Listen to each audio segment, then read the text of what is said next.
절씩 교독하시고 시작하도록 하겠습니다. 누가복음 1장 20절로 25절, 20절 제가 먼저 읽겠습니다. 누가복음 1장 20절입니다.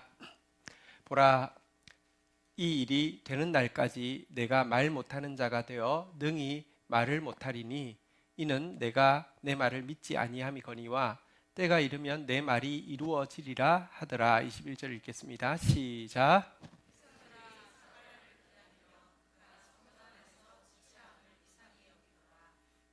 12절 그가 나와서 그들에게 말을 못하니 백성들이 그가 성전 안에서 환상을 본 줄 알았더라. 그가 몸짓으로 뜻을 표시하며 그냥 말 못하는 대로 있더니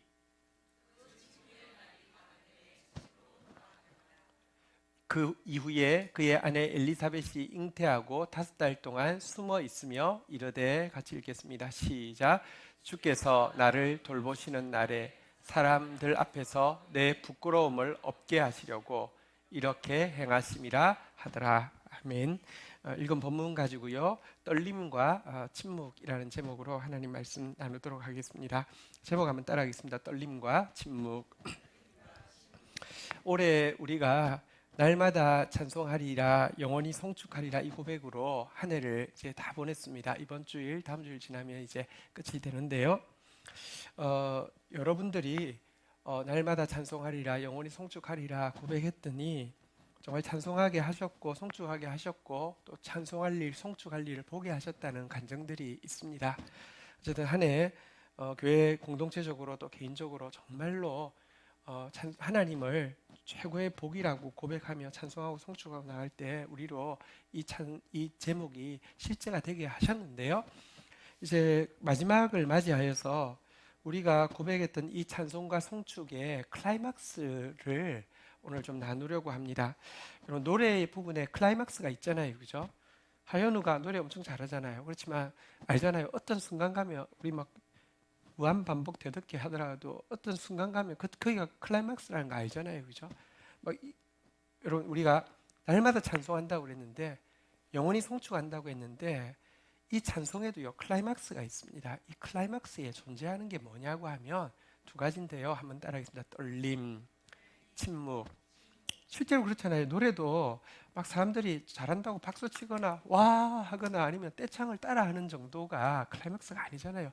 진짜 클라이막스에 가면 나타나는 반응이 완전 그냥 뭐랄까요, 이 떨림이 있잖아요. 경이감이 있잖아요. 그리고 갑자기 그냥 조용해지는 그런 부분이 있잖아요, 그죠? 그때가 진짜 클라이막스잖아요. 올해 우리 이 고백을 마무리하면서 우리가 꼭 경험해야 할 떨림과 침묵에 대해서 오늘 좀 나누려고 합니다. 자, 1장 본문의 주인공은 1장 5절에 보면 나와 있는데요. 사가랴라는 제사장과 그의 아내인 엘리사벳입니다. 엘리사벳 역시 아론 자손이니까 제사장 가문인데요. 주인공 이름이니까 한번 따라하겠습니다. 사가랴, 엘리사벳. 어떤 사람이었는지 6절에서 이렇게 소개하고 있습니다. 6절 같이 읽겠습니다. 시작. 이 두 사람이 하나님 앞에 의인이니 주의 모든 계명과 규례대로 흠이 없이 행하더라. 사가랴와 엘리사벳이 어떤 사람이냐, 한마디로 이렇게 이야기합니다. 한번 따라하겠습니다. 하나님 앞에 의인이니, 하나님이 보실 때 하나님 앞에서도 인정받는 의인이었다, 이렇게 이야기합니다. 물론 인간 중에 의인은 없습니다. 하나도 없습니다. 완전하신 기준 앞에서 의롭다고 이야기할 사람은 없습니다.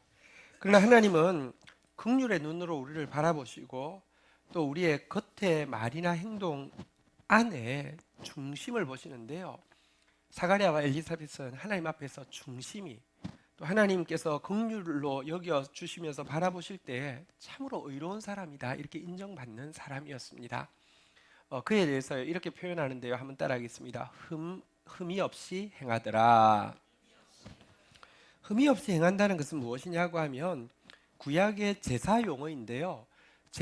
제물을 바칠 때 흠이 없는 것을 바쳐야 했습니다. 다시 말하면 그들의 삶이요, 하나님 앞에 흠없는 제물처럼, 산 제물처럼 전 생애를, 전 시간을 송두리째 하나님께 드리는 삶을 이 모든 계명, 규례대로 하나님 말씀대로 산 제물처럼 드려지는 삶을 살았다, 이런 표현입니다. 우리가 부족하지만 하나님 앞에서 하나님 앞에 의인이라고 인정받을 수 있는 사람, 하나님 앞에 흠없는 산제물이라고 인정받을 수 있는 사람 되면 너무 좋겠습니다. 어쨌든 이런 사람이었는데요. 이런 삶을 살았다고 하면 이어지는 내용은 뭐를 우리가 상상하십니까? 하나님 앞에 의인이더니 하나님께서 축복하셨다. 하나님 앞에 흠이 없더니 하나님 앞에서 형통하게 하셨다. 하나님 앞에 의인으로서 흠없이 살았더니 하나님께서 평강을 주셨다. 그럴 것 같은데 실은 7절에 보면 이렇게 이분들에 대해서 또 소개하고 있습니다. 같이 읽도록 하겠습니다. 읽겠습니다. 시작. 엘리사벳이 잉태를 못함으로 그들에게 자식이 없고 두 사람의 나이가 많더라. 하나님 앞에 의롭고 흠이 없는 가정이었지만 자식이 없었고요. 자식이 없지만 생길 가능성이 있는 게 아니라 이미 나이가 많아서 생길 가능성도 없었다, 이렇게 되어 있습니다. 자식이 없는 것이 동서고금을 막론하고 그렇게 이제 특별히 고대 사회에서는요, 복이 없는 것의 대명사죠. 박복함의 대명사죠. 특별히 제사장은 더 그렇습니다. 제사장은 백성들을 축복하는 자리인데 백성들이 느끼기에 박복하다고 생각하면 그 축복을 받는 사람 마음에 이미 장애가 있기 때문에 잘 임하지 않습니다. 게다가 제사장의 교과서라고 할 수 있는 레위기에 보면 자식 없이 죽는 것이 어떤 죄에 대한 심판으로 주어질 수 있음에 대해서도 이야기해 놓았기 때문에 더더구나 제사장으로서는 힘든 문제였을 것입니다. 평생 이 일을 위해서 기도했을 것인데요, 평생 기도했음에도 불구하고 응답은 없었습니다. 귀한 것은 무엇이냐고 하면 사실 그럼에도 불구하고 하나님 앞에 의롭고 그럼에도 불구하고 하나님 앞에 흠없는 삶을 살아냈다는 것이 귀합니다. 사실 여러분, 신앙이란 우리에게 고난이 없어지게 하는 것이 아닙니다. 은혜를 받았다는 것이 이제는 고난과 상관없는 삶을 살게 하는 것이 아닙니다. 신앙이란 무엇이냐고 하면요, 온 인류가 함께 신음하고 고통하고 있다는 것을 고난의 순간에 온 인류와 진짜 오늘 인류의 일원으로 온전히 참여할 수 있는 것이고요. 은혜를 받았다고 하는 것은 그 고난 가운데서도 의미를 깨닫고 기뻐하면서 감당할 수 있다는 것이지 고난이 없다는 것은 아닙니다. 생각해 보면 모든 사람이 고통스럽습니다. 모든 사람에게 고난이 있습니다. 그런데 한 가지는 다른 차이가 있습니다. 모두에게 고난이 있지만 끝까지 그 고난 속에서도 의로움과 흠없음을 지키는 사람은 모두 그렇게 할 수 없습니다. 특별한 사람입니다. 그런데 이와 같은 특별한 모습을요, 하나님께서는 당신의 특별한 일을 이루시는데 재료로 사용하신다고 이야기합니다. 사랑하는 성도 여러분, 우리 앞에 어떤 고난이 있습니다. 이상한 일 아닙니다. 성경에 보면 고난이 다가오면 이상한 일 당하는 것처럼 여기지 말라고 했습니다. 다 당합니다. 우리만 당하는 게 아니라 모두 당합니다. 그러나 그 고난 앞에서도 오늘 사가랴와 엘리사벳처럼 하나님 앞에 의로움과 흠없음을 끝까지 지켜내기 위해서 몸부림치는 특별한 사람 되시다가 이후에 지금 이어지는 내용인 하나님의 특별한 구원을 또 함께 경험하게 되기를 축복합니다. 자, 이 사가랴가요, 어느 날 이제 당번이 되었습니다. 제사장은 어떻게 섬기냐고 하면 24반차가 있는데요, 1년이 52주니까 대략 생각하면 24반차가 한 주씩 받는데요, 받고 나면은 또 이제 당번이 바뀌니까, 그리고 또 그 다음에 또 한 주 맞고 나면, 그래서 1년에 한 2주 정도를 한 반차가 책임진다고 생각하시면 되겠습니다. 자, 이 2주를 봉사하기 위해서 1년 내내 또 거룩함을 준비하다가 2주를 봉사하는데요, 한 반차에는 제사장이 대략 한 1000명 정도가 있습니다. 그래서 일을 나누어서 하는데 그 중에 딱 한 명만 아주 중요한 일을 합니다. 그 뭐냐고 하면 성소 안으로 직접 들어가서 분향을 하고 나옵니다. 그리고 이 사람이 하나님 앞에 성소 안에 들어가서 분향을 하고 나왔기 때문에 이 사람에게 축복하는 권세가 주어져서 백성들이 전부 다 그의 축복을 받기 위해서 기다리는 이 순서가 예배의 하이라이트입니다. 그런데 이 자리는 이렇게 서열대로 주어지는 게 아니라 제비 뽑기로 주어집니다. 그래서 1000명 중에 1명만 뽑히기 때문에 확률이 굉장히 낮습니다. 생각해 보시면 평생의 봉사한다 해도 여러분 1년에 2주간 봉사하고요. 2주간, 그러니까 1년에 2번 제비 뽑기를 한다고 치십시오. 내가 20세부터 60세까지 봉사한다고 40년이면 한 80번 제비 뽑는데 확률은 언제나 1000분의 1입니다. 정말 되기가 힘든 일입니다. 그런데 이번에 봉사하러 갔는데 제비를 뽑았더니 스가랴가 쭉 보니까 자기가 성소에 들어가는 자리가 되었습니다. 너무 영광스럽기도 하고 또 너무 이거 잘할 수 있을까 막 두렵기도 하고, 그래서 막 물어봤겠죠. 이미 들어갔다 나온 분들에게 가면 어떻게 하는 거야? 물론 레위기에 자세히 기록되어 있지만 이쪽에 떡상이 있고 이쪽에 금촛대가 있고 앞에 그 분향단이 있는데 여기 딱 이거 잘 돼 있는지 딱 보고 들어가서 향 이렇게 하고 오면 돼. 해보니까 걱정하지 마. 괜찮아. 이렇게 어쨌든 순서를 묵상하고 들어갔습니다. 이제 그리고 이 떡상과 금촛대를 보고 이제 마치고 이제 분향단에 딱 서서 분향을 하려고 하는데요. 자, 오늘 본문에 보면 11절 한번 보도록 하겠습니다. 11절 우리 같이 한번 읽도록 하겠습니다. 누가복음 1장 11절 같이 읽겠습니다. 시작. 주의 사자가 그에게 나타나 향단 우편에 선지로. 분향을 하려고 하는데 천사가 나타나는 겁니다. 천사를 봤어요. 어떤 반응이었을까요? 자, 우리 12절 같이 한번 보도록 하겠습니다. 같이 읽겠습니다. 시작. 사가랴가 보고 놀라며 무서워하니. 천사를 보자 너무 놀라고 무서워하고 막 벌벌 떨었다, 이렇게 이야기를 하고 있습니다. 여러분, 그는 평생 하나님께 산제물처럼 자기를 드려온 사람입니다. 또 그는 평생 제사장으로 섬긴 사람입니다. 성소 안에는 지상에서 유일하게 하나님께서 임재하신다는 것을 그들이 알고 있었는데요. 여러분, 당연히 하나님의 임재를 기대하고 들어갔는데 정작 하나님의 임재가 임하자 너무 놀라서 벌벌 떨고 있는 모습을 보게 됩니다.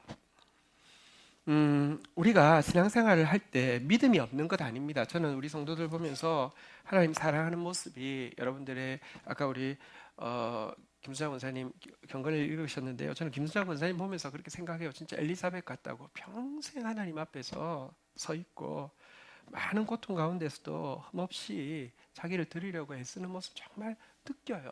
여러분, 여러분들의 찬양과 여러분들의 고백들을 통해서 참 귀한 믿음을 보는데요. 믿음이 있음에도 불구하고 사실은 예배가 평생 드리던 것이기 때문에 하나님의 임재를 기대함에도 불구하고 실제 하나님의 임재가 있을 것에 대해서 기대하는 마음도 적고요. 그래서 사실 실제 임재 앞에 섰을 때 이 경험한 사가랴의 떨림을 경험한 적이 별로 없다는 것입니다. 그렇지 않습니까? 여러분, 예배드리면서 이 의로운 사가랴가 지금 막 떨고 있는 이런 떨림을 경험한 적이 언제입니까? 자, 떨고 있는 그에게 천사가 떨지 말라고 하면서 왜 왔는지를 이야기합니다. 13절 한번 읽어볼까요? 같이 한번 읽겠습니다. 시작. 천사가 그에게 이르되 사가랴여 무서워하지 말라. 너의 간구함이 들린지라. 내 아내 엘리사벳이 내게 아들을 낳아 주리니 그 이름을 요한이라. 떨지 마. 내가 온 것은 너가 나 불러서 왔잖아. 평생 기도했잖아. 그래서 왔어. 그 하나님께서 응답하셨고 너희가 나이가 많지만 너희에게 아이를 주시라고 이야기하셨어. 이름도 하나님이 직접 지어주셨어. 요한이라고 해. 그 아이는 그냥 아이가 아니라 구약의 말라기에 보면 메시아가 오기 전에 엘리야가 온다고 했는데 바로 그 엘리야로서 사역하게 될 거야. 막 이렇게 이야기해 줬습니다. 사가랴는 평생 기도해 온 사람입니다. 기도의 응답이 지금 천사가 직접 와서 응답을 주시는 순간입니다. 그러면 어떻게 할 것 같습니까? 주님 감사합니다. 할렐루야 찬양합니다. 그럴 줄 알았습니다. 주님. 뭐 이렇게 반응할 것 같은데요. 이 이야기를 들은 사가랴가 무엇이라고 이야기하냐고 하면요. 우리 18절에 보면 사가랴가 이렇게 반응합니다. 사가랴가 천사에게 이르되 내가 이것을 어떻게 알리요? 내가 늙고 내 아내도 나이가 많으니이다. 정작 천사가 기도 응답을 약속하고 있지만 못 믿고 있습니다. 어떻게 그게 가능하겠습니까? 아니, 제가 하나님을 안 믿는 건 아니지만 그거는 좀 그렇습니다. 제가 그냥 기도 안 한 걸로 하겠습니다. 괜찮습니다. 그거는 아닙니다. 이렇게 지금 이야기를 하고 있습니다. 이 이야기에서도 우리가 알 수 있습니다. 우리 평생 기도할 수 있습니다. 그런데도요, 기도가 습관이 되어지면 실제 기도 안에 떨림이 없어지면요, 사실은 기도에 대한 믿음이 없음도 우리가 이 일을 통해서 볼 수 있습니다. 자, 그러자 사가랴가, 오늘 본문으로 갈까요? 20절에 이렇게 사가랴에게 천사가 이렇게 이야기했습니다. 같이 읽도록 하겠습니다. 시작. 보라, 이 일이 되는 날까지 내가 말 못하는 자가 되어 능히 말을 못하리니 이는 내가 내 말을 믿지 아니함이거니와 때가 이르면 내 말이 이루어지리라 하더라. 자, 그러자 천사가 이야기했습니다. 네가 내 말을 믿지 못하니 지금부터 말을 못하는 자가 될 것이다. 내 말이 이루어질 때까지 말을 못하는 자가 될 것이다. 이렇게 이야기하고 있습니다. 근데 이것은요, 뉘앙스로 보면, 우리가 잘못 보면 무슨 벌 주는 것 같지만 전혀 벌 주는 게 아닙니다. 은혜를 주는 것입니다. 보십시오. 여러분들, 하나님께서 약속을 주셨습니다. 그 자리에서는 믿어졌는데 나와서, 예를 들면 믿음이 좀 사라진 상태에서 불신앙의 말을 막 한다고 하면 하나님이 이루실 믿음의 역사에 자기가 회방을 놓게 되고요, 그 일이 이루어질 때 얼마나 부끄러움을 당하겠습니까? 혹은 믿기는 믿는데요, 막 그 들은 이야기를 막 떠벌리면서 자기 생각과 자기 이름을 막 끼워 넣어서 내가 기도 많이 했더니 막 하나님께서 이렇게 했다고 하면 그 일이 이루어져도 결코 온전한 열매가 맺힐 수 없을 것입니다. 그래서 하나님이요, 정말로 진짜 하나님 앞에 경이감을 느끼는 떨리는 일 앞에서는요, 침묵할 수밖에 없는 은혜를 허락하여 주십니다. 그리고 실제 여러분, 아까도 이야기했지만 정말 막 몸이 떨릴 정도의 분위기가 되면요, 갑자기 노래를 듣다가도요, 갑자기 전 청중성이 막 찬물 끼얹듯이 쫙 침묵하는 분위기 있잖아요, 그렇죠? 막 떠드는 사람은요, 사실은 은혜를 조금 체험한 것입니다. 깊은 은혜를 체험한 사람에게서 나오는 전형적인 영상은 침묵입니다. 하나님께서 이 사가랴에게, 이 떨고 있는 사가랴에게 침묵을 선물하신 것입니다. 우리는 복음을 증거함에 있어서 자꾸 착각합니다. 말이 사람을 변화시킬 거라고 생각합니다. 그렇지 않습니다. 말이 사람을 변화시킨다고 하면 예수님이야말로 달변가셨겠죠. 예수님 말하면 전부 다 배꼽을 잡다가 막 웃다가 갑자기 눈물이 핑 나면서 다 울고, 그러면 주님이 자, 이제 나를 영접할 분들을 줄을 서시오 하며 쫙 서서 나오고 이랬을 것 같죠. 근데 성경에 보면요, 예수님에 대해서 신약에도 구약에도 예언하고 묘사하기를 그는 외치지 아니하며 소리를 높이지 아니하며 그 소리가 집 밖으로 나가게 하지 않았다, 이렇게 이야기합니다. 여러분, 사실은요, 달변이 사람을 변화시키는 게 아닙니다.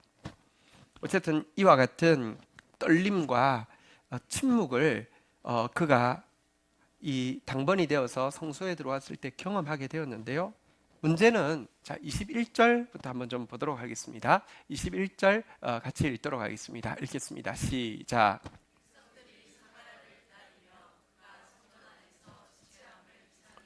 그 말씀이 끝나자마자 제사장이 입이 막혀서 아무 말이 안 나오는 겁니다. 자기가 기억하기는 두 가지, 지금 당번으로 지금 이제 제비 뽑고 나서 두 가지 신신당부를 들은 게 있습니다. 첫 번째는 성소 안에서 가서 할 일, 이거 돌보고 분양하는 거 잘하고 나오면 돼. 그 다음에 나오면요, 백성들이 사실은 하나님 앞에 들어갔다 나온 사람의 축복을 받기 위해서 다 기다리고 있습니다. 그러면 딱 백성들을 둘러보고 손을 이렇게 딱 펴가지고요. 제가 이제 이스라엘에서 하는 방식으로 손을 펴잖아요. 이게 이제 이스라엘 스펠링으로 이렇게 쉰이라는 스펠링입니다. 이게 이제 샤다이, 전능자라는 단어의 첫 글자인데요. 이렇게 손을 딱 펴가지고 여호와 이름으로 축복을 다 해주면 되는 거야. 그래서 했는데 말이 안 나오니까 일단 지금 천사를 본 것도 막 떨리고 그가 지금 말이 안 나오게 한 것도 너무 당황스럽고, 지금 나가면 백성들이 다 자기만 보고 있을 텐데 이게 지금 말이 안 나오니까 하다가 막 한참 이렇게 망설이다가 나온 거죠. 백성들은 막 기다리고 있고요. 자, 백성들은 나왔는데 말을 못하자 백성들이 에이, 오늘 그냥 기대했는데 왜 별로야 뭐 이랬을까요? 자, 말 못했을 때 반응이 그런데 사가랴는 엄청 걱정했을 수 있는데요. 22절 한번 볼까요? 반응이 이렇습니다. 22절 같이 읽겠습니다. 시작. 그가 나와서 그들에게 말을 못하니 백성들이 그가 성전 안에서 환상을 본 줄 알았더라. 그가 몸짓으로 뜻을 표시하며 그냥 말 못하는 대로 있던, 말을 못해가지고 이러는데요. 백성들이요, 이상하게 여긴 게 아니라 거꾸로 진짜 하나님을 만났구나 하면서 은혜를 받았어요. 사실은 진짜 우리가 너무 착각해요. 정말 필요한 것은요, 우리 신앙에 정말 필요한 것은요, 떨림이 더 필요했고, 정말 필요한 것은 침묵이 더 필요했는데요. 그래서 그는 어쨌든 자기 당번 기간에는 계속 말 못하는 자로 있다가 돌아가게 되었습니다. 23절에 보면 이제 그 직무를 마치는 날이 되어서 집에 돌아갔는데요. 24절 우리 같이 한번 읽도록 하겠습니다. 24절 같이 읽겠습니다. 시작. 이후에 그의 아내 엘리사벳이 잉태하고 5달 동안 숨어 있으며 이르되. 여러분, 근데 엘리사벳이 잉태를 하게 되었습니다. 그거는 뭐 글쎄요, 아무리 두뇌도 한 달 지나면 혹은 2달 지나면 알지 않을까요? 근데 보십시오, 평생 기도하던 제목입니다. 아니, 평생 이것 때문에 고개를 잘 못 들고, 뭐 시댁에도 고개를 잘 못 들지만 그 백성들 앞에서 고개를 못 들고, 동료 제사장 아내들, 다시 말하면 요즘으로 치면 사모님들 모임에 가도 고개를 못 들고 있었는데 평생 기도했는데 임신이 됐어요. 그러면 얼마나 이야기할 것 같습니까? 사모님들 모여서 얼마나 이야기할 것 같습니까? 근데 이상한 현상이 나타났습니다. 5달 동안, 다시 말하면 더 이상 숨기지 못할 때까지, 숨길 수 있을 때까지는 한마디도 안 했다는 것입니다. 혼잣말을 하되 스스로 이르되. 25절 같이 한번 읽도록 하겠습니다. 25절 읽겠습니다. 시작. 주께서 나를 돌아보시는 날에 사람들 앞에서 내 부끄러움을 없게 하시려고 이렇게 행하심이라 하더라. 이건 주님이 날 돌보신 거라고. 주님이 내 부끄러움을 없애주신 것이라고. 그런데 이게요, 내 공로라고 생각하면 막 떠들 것이고요. 만약에 내가 평생 이렇게 섬긴 것에 대한 당연한 보상이라고 생각하면 막 떠벌릴 것이고요. 평생 내가 하나님 그렇게 섬겼는데도 하나님 나한테 한 일이 없다고 생각하며 원망할 것인데, 여러분, 이 엘리사벳의 이 5달 동안 숨길 수 있을 때까지 숨기면서 스스로 주님이 돌아보셨다고, 주님이 나의 부끄러움을 없애주셨다고 이렇게 고백하는 것은 그들 속에 평생을 흠없이 하나님 앞에서 의롭게 살았음에도 불구하고 그것이 공로의식이 아니라 정말로 하나님의 은혜에 대한 감격이었음을 보여주는 것이기도 합니다. 어쨌든 이들은 너무 놀라운 일을 경험하자 온전한 침묵으로 함께했던 이 모습을 보여주고 있는데요. 자, 그 후 5달이 지나서 아이를 낳을 때가 되었습니다. 여러분, 사람들이요 다 보고 있거든요. 그동안 너무 훌륭하다고는 생각했는데 너무 좀 안 돼서, 잘 안 풀려서 좀 안타깝다고 생각했던 사람에게 이런 일이 일어나자 성경에 보면요, 모든 친척들이 자기 일처럼 즐거워하고 기뻐하며 해산날에 모여들게 됩니다. 모여들게 되고는요, 아이 이름을, 그 당시는 아버지의 이름을 따서 짓는 것이 정석이었습니다. 그래서 친척들이 아버지가 말을 못하니까 사가랴라고 이제 지어야 된다고 다 즐거워하면서 덕담하듯이, 아니 그 아버지, 그 훌륭한 하나님 앞에서 의로운 흠없는, 그러다가 말년에 이렇게 놀라운, 이렇게 자식의 축복도 받은 아버지만큼만 살면 너무너무 훌륭한 삶이니까 당연히 사가랴라고 지어야 된다고 했더니, 아내가 아니라고, 우리가 받은 이름이 있다고, 하나님이 요한이라고 지어라고 했다고 하니까, 아니 그런 일이 없다고, 그럴 리가 있냐고, 그런 일이 그런 거 아니라고 하면서 아버지한테 눈짓으로 뭐를 할까요? 하니까 아버지가, 자 우리 한번 보도록 하겠습니다. 자 1장 63절 한번 보도록 하겠습니다. 사가랴가 같이 읽겠습니다. 시작. 그가 서판을 달라하여 그 이름을 요한이라 쓰매 다 놀랍게 여기 서판에다가 요한이라고 썼습니다. 그러니까 전부 다 이런 일이 없는데, 그래서 깜짝 놀란 것이죠. 사가랴라고 쓰면 사람이 보기에, 사람이 기대하기에, 사람이 예측할 수 있는 그 아버지 같은 정도의 삶을 사는 것을 살기를 기대하는 것이라고 하면, 하나님 직접 주신 요한이라는 이름을 주장한 것은요, 사람의 생각이 아니라 하나님이 설계하신 삶을 기대하는 것인데요. 어쨌든 이렇게 요한이라고 딱 쓰자 어떤 일이 일어나게 되었습니까? 이어지는 그 다음 절 보도록 하겠습니다. 64절 같이 한번 읽겠습니다. 시작. 이에 그 입이 곧 열리고 혀가 풀리며 말을 하여 하나님을 찬송. 요한이라고 딱 쓰자마자 입이 하더니 뭘 했다고요? 한번 따라하겠습니다. 하나님을 찬송하니 하다가 답답해 죽는 줄 알았는데 이게 아니고요.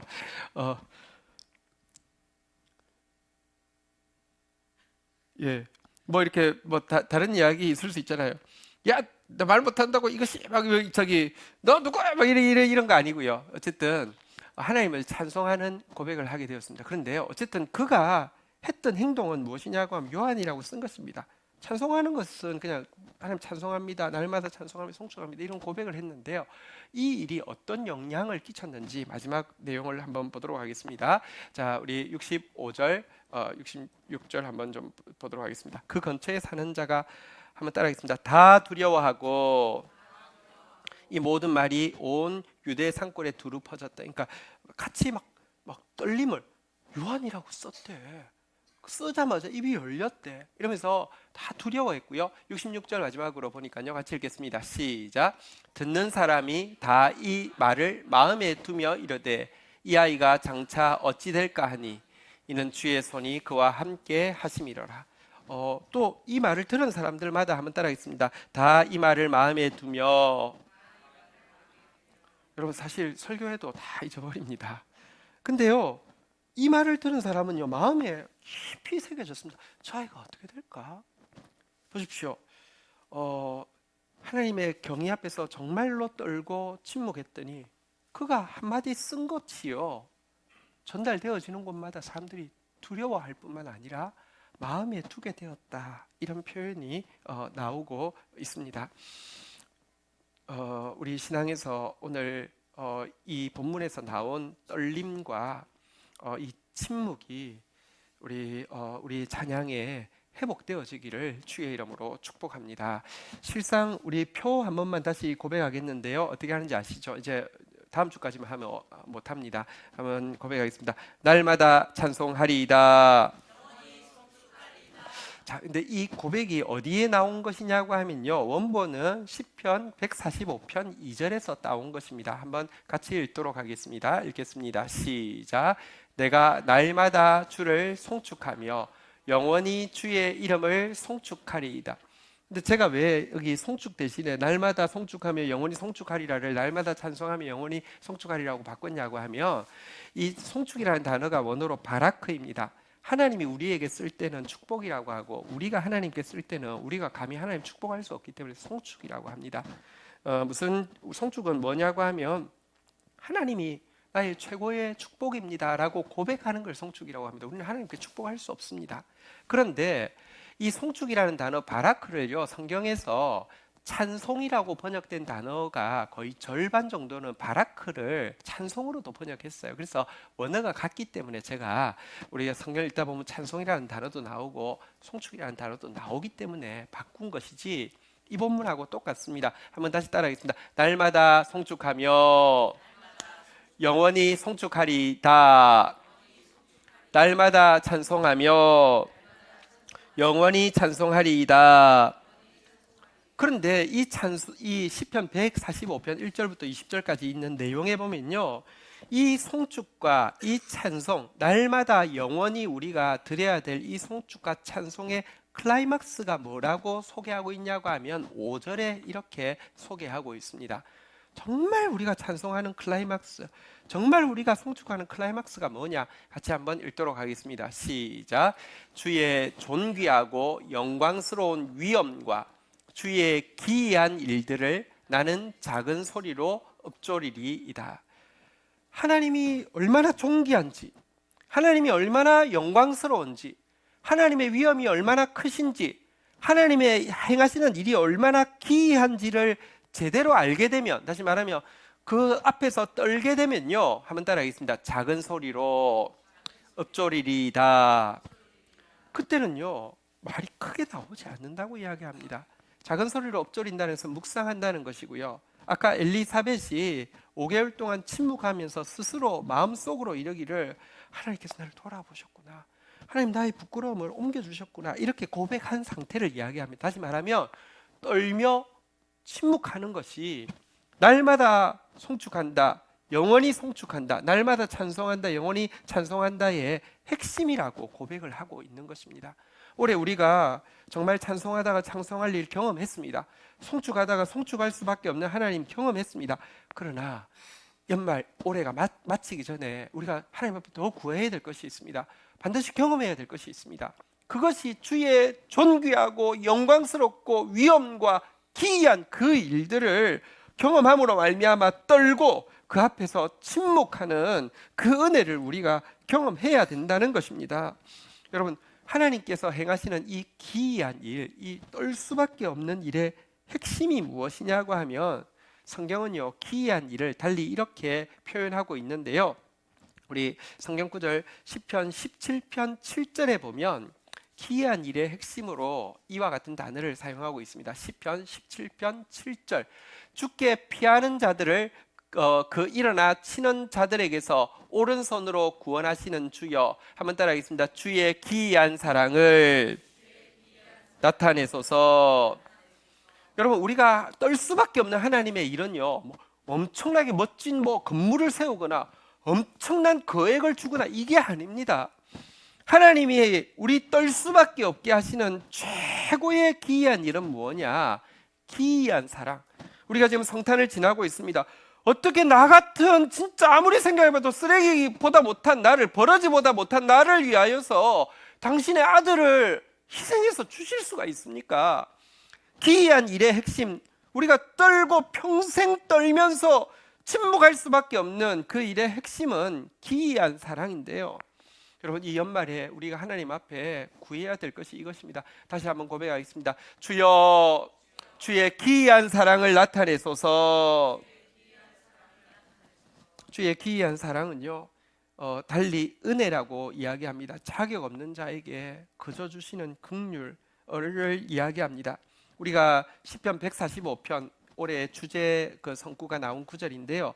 그 내용에도 보면 떨 수밖에 없는, 침묵할 수밖에 없는 주의 일이 무엇인지에 대해서 이야기를 쭉 하고 있는데 그 내용은 전부 이 은혜에 대한 것입니다.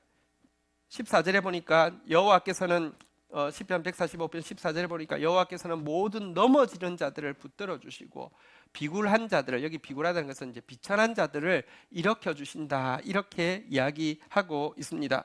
자, 우리 18절부터 그 마지막 절까지 한번 좀 보도록 하겠습니다.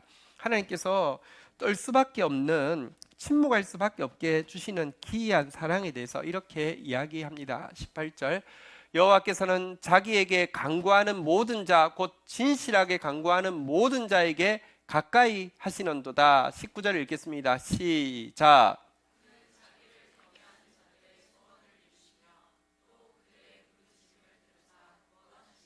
20절 같이 읽겠습니다. 시작. 마지막 절입니다.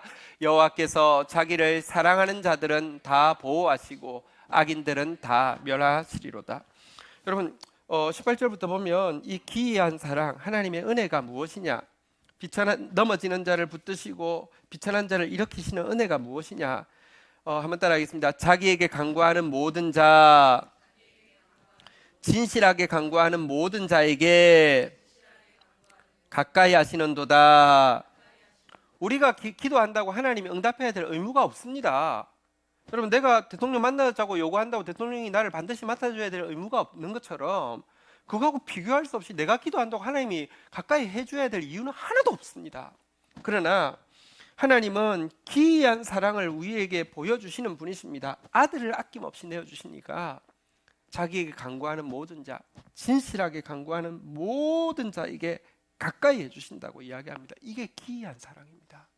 여러분, 내가 직접 이렇게 대통령 만나, 내가 대통령한테 할 말 있어요 그런데 진짜 대통령한테 전화 오면 갑자기 떨지 않겠습니까? 근데 비교할 수 없이 주님이 진실하게 간구하는 모든 자에게 가까이 하시는 사랑을 보이신다 이야기합니다. 19절에 보니까요, 한번 따라하겠습니다. 경외하는 자들의 소원을 이루시며 부르짖음을 들으사 구원하시리로다. 우리가 떨면서 하나님 앞에 소원을 가지고 있을 때 그 부르짖음을 들어서 구원하시는 분이라고 성경은 이야기하고 있습니다. 한 해가 이제 마무리되어지고 있습니다. 우리 이 마무리할 때 여전히 우리가 고백할 찬양은 날마다 찬송하리이다, 영원히 송축하리이다인데요. 이 고백에 이제 마무리된다는 것은 이제 클라이막스를 우리가 고백해야 될 때가 되었습니다. 클라이막스가 뭐라고요? 하나님 앞에서 떨며 침묵하는 것이고요. 하나님 앞에 떨고 침묵하기 위해서 하나님의 기이한 사랑, 진실하게 간구하는 자에게 가까이 하시고 경외하고 부르짖는 자의 소원을 들어서 구원하시는 하나님의 섭리를 보아야 할 때가 되었습니다. 공동체의 한 성도가 올해 이제 몸이 좀 이제 그 건강에 조금 안 좋은 리포트가 있어서 또 그런 계기가 우리 겸손해지는 것이 하나님 찾게 되는 계기가 되니까요, 하나님 앞에 나오게 되었습니다. 그리고 새가족반을 마치고 또 신앙 고백반도 마치게 되었고요, 진실하게 주님을 영접하게 되고 또 신앙생활을 열심히, 몸이 좀 안 좋음에도 불구하고 열심히 잘 했습니다. 뭐 금요일도 와서 꼭 기도하고 또 주일도 꼭 빠짐없이 와서 지키고, 그런데 이렇게 또 신중하게 그리고 최고 전문가들과 함께 의논하고 또 그쪽에서 부탁한 거 성실하게 과정을 잘 밟았습니다. 방사능 치료 받자고 해서 치료도 받고요, 또 결국 암 수술하자고 해서 암 수술도 했고, 또 예방 차원에서 항암하자고 해서 항암도 하고 했는데 항암 마쳤는데 이렇게 좀 더 좀 안 좋아서 갔더니 다시 이게 또 훨씬 더 좀 심각한 상태가 되어서 이제 항암도 할 수 없고 수술도 할 수 없고 또 방사능 치료도 이미 했기 때문에 할 수 없는 상황으로 결과가 나왔습니다. 그런데도 또 지난 금요일 이제 병원 갔다가 온 날도 와서 하나님 앞에 섰고, 또 오늘도 일부 때 와서 하나님 앞에 신실하게 서서 예배하는 일이 있었습니다. 한편으로는 이렇게 하나님 앞에 성실하게 서는 분에게 형통함이, 평탄함이, 축복이 있으면 참 좋겠다 생각했는데, 사실은 좀 인간적으로는 객관적으로 감당이 안 될 소식들만 연거푸 계속 들리고 있는 상황입니다. 그러나 연말에 하나님께서 또 우리 가운데 올해 찬송하겠다고 송축하겠다고 했고, 또 찬송과 송축의 고백들이 가득해서 이제 이것으로 올해를 아름답게 잘 마무리하려고 했는데, 또 이런 소식이 들려서 어떻게 해야 될지 하나님 앞에 묻고 기도하는 가운데 하나님께서 온 공동체로 하여금 진짜 찬송과 송축의 클라이막스인 정말로 함께 하나님의 기이한 사랑 앞에서 떨며 함께 침묵하며 함께 주님을 높이는 그런 일을 하나님 이루어 주시기를 원하신다는 마음이 강하게 들었습니다. 분명히 진실한 마음으로 그에게 간구하는 자에게 가까이 하시고 경외함으로 부르짖을 때 소원을 이루시겠다고 하신 하나님 계십니다. 우리 삶 가운데 지금 더 필요한 것은 이 떨림과 그리고 침묵입니다. 그리고 하나님께서 이 일을 공동체 가운데 행하기를 원하십니다. 우리 각 개인에게도 그렇고요, 또 우리 공동체에 속한 또 연약한 지체에게도 그러합니다. 함께 우리 같이 이 연말에 하나님의 클라이막스, 우리 힘으로 클라이막스를 부를 수 없습니다. 하나님의 은혜가 또 임해야지 이 클라이막스를 부를 수 있습니다. 주의 기이한 사랑을 나타내 달라고, 그래야 해서 그 사랑 앞에서 떨면서 침묵하는, 그런데 그것이 모든 사람들을 떨게 하고 보는 사람들의 마음 가운데 깊이 새겨지는 진짜 은혜를 끼치는 그런 경험하게 해달라고 함께 기도하며 나갈 수 있기를 바랍니다. 자리에서 일어서시겠습니다. 같이 한번 찬양하면서 나가도록 하겠습니다. 하나님의 그늘 아래라는 찬양입니다. 보통 하나님의 그늘이라는 표현은 성소를 이야기할 때 많이 구약에서 사용되는 표현입니다. 오늘 사가랴가 성소에 들어갔지만 우리 모두 성소에 들어가십시다. 그리고 사가랴가 그 하나님을 만나고 나서 침묵했던 것처럼 우리가 그 앞에서 떨며 침묵하는 일을 함께 경험하십시다. 그리고 그 기이한 사랑이 우리를 자유케 하며 우리로 하여금 가장 높은 찬양을 하나님께 드릴 수 있게 해주시기를 간구하십시다. 같이 한번 찬양하며 나가도록 하겠습니다.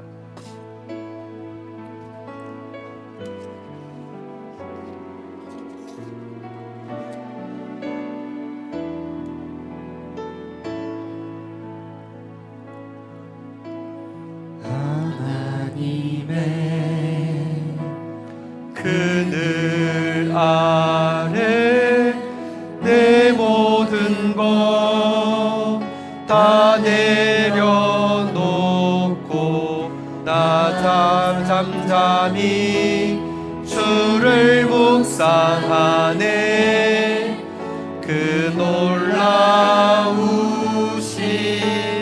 은혜를 끝이 없는 주의 사랑 강물 되어 흘러 내 영혼에 자유함 주시네. 날 새롭게 하시네.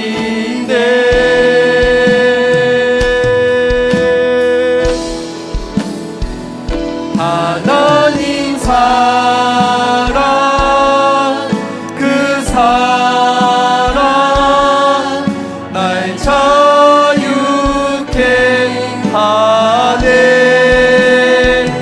하나님 사랑 그 사랑 날 회복케 하네. 끝이 없는 주의 사랑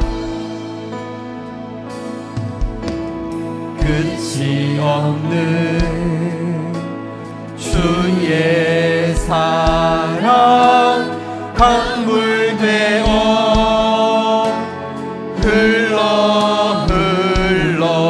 내 영혼에 자유함 주시네. 날 새롭게 하시네.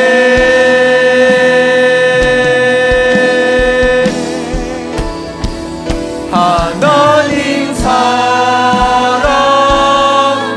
그 사랑 날 자유케 하네. 하나님 사랑 그 사랑 날 회복케 하네. 우리 자 같이 기도하며 나가도록 하겠습니다. 하나님, 올 한 해를 찬송하며 송축하며 지나게 해주신 주님 감사합니다. 그러나 하나님, 사가랴와 엘리사벳이 평생 그렇게 살았지만 그들이 하나님의 경의 앞에 떨며 그 앞에 침묵했을 때 이전과는 다른 차원의 찬송을 부르게 됨과 같이 저희들에게 이 마지막 순간에 떨며 침묵할 수밖에 없는 주의 기이한 사랑, 하나님 앞에 진실하게 부르짖는 자에게 가까이 하시고 경외하며 소원을 아뢰는 자에게 응답하시는 하나님의 기이한 사랑을 우리가 보며 그 앞에서 떨림이 회복되어지게 하시고 그 앞에서 침묵이 회복되어지는 그런 역사가 있도록 도와주시옵소서. 그런 찬양으로 한 해를 마무리하기를 원합니다. 주님, 우리의 삶을 도와주시고 우리의 공동체를 도와주시옵소서. 특별히 공동체는 한 몸입니다. 지체 가운데 연약한 지체가 있습니다. 위하여서 우리 기도할 수 있고 또 기도해야 합니다. 우리 함께 우리에게 떨림과 침묵으로 하나님 높이 찬양하는 공동체 되게 해달라고 함께 주의 이름 3번 부르짖고 기도하며 나가도록 하겠습니다. 함께 기도하시겠습니다. 주여, 주여, 주여. 하나님, 그냥 규례대로, 그냥 습관대로 하나님 예배하고 또 하나님 앞에 기도하는 아버지, 그런 신앙생활을 하기를 원치 않습니다. 하나님이 하신 일에 대해서 기뻐하고 찬송하는 것 있지만 하나님이여, 한 번도 주님 앞에 제대로 떨어본 적이 없으며 하나님 하신 일에 대해서 많이 말하고 외쳤지만 한 번도 주님 앞에 침묵할 수밖에 없는, 하나님 앞에 잠잠히 엎드릴 수밖에 없는 그런 고백들이 우리의 삶 가운데 제대로 없었음을 고백합니다. 하나님이 연말에 저희들에게 한 해 내내 주님 찬송하게 하시다가, 주님 송축하게 하시다가 하나님 우리가 종으로 아버지 하나님이여 고백해야 될 클라이막스의 고백이 그 사랑 앞에 떨며 그 사랑 앞에 침묵하는 아버지 하나님이여 이런 고백을 알려주셨습니다. 하나님 이 고백으로 하나님 앞에 설 수 있도록 주여 도와주시기를 간절히 간구하고 소원합니다. 모든 넘어진 자들을 붙들어 주시는 주님, 모든 비천한 자를 일으켜 주시는 주님, 자기에게 간구하는, 진실하게 간구하는 모든 자에게 가까이 하시는 주님, 자기를 경외하는, 자기에게 부러지는 자의 소원을 들어 구원하시는 주님, 하나님 은혜를 더하여 주옵소서.